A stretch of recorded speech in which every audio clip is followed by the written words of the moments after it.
অসম রাজ্যের শিলচর থেকে কাবুগঞ্জ বাগা হয়ে মিজোরাম রাজ্যে যাওয়া জাতীয় সড়কটি বর্তমানে বিরাট আকারে পরিসর বৃদ্ধি করার কাজ চলছে। সড়কটির মধ্যভাগে ডিভাইডার দিয়ে উভয় দিকে বিরাট আকারে রাস্তা তৈরির কনস্ট্রাকশন কাজ চলছে। বছর খানেকের মধ্যে রাস্তাটির অনেক অংশের কাজ সম্পূর্ণ হতে চলেছে।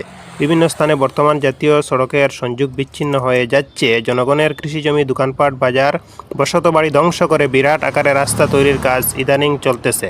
তবে জনগণ ভারতের কেন্দ্রীয় সরকার কর্তৃক এর ক্ষতিপূরণ পাচ্ছেন। বর্তমান ভারত সরকার দেশের জনসাধারণের জীবনের মানদণ্ডের উন্নয়নের জন্য প্রচুর কাজ করেছে।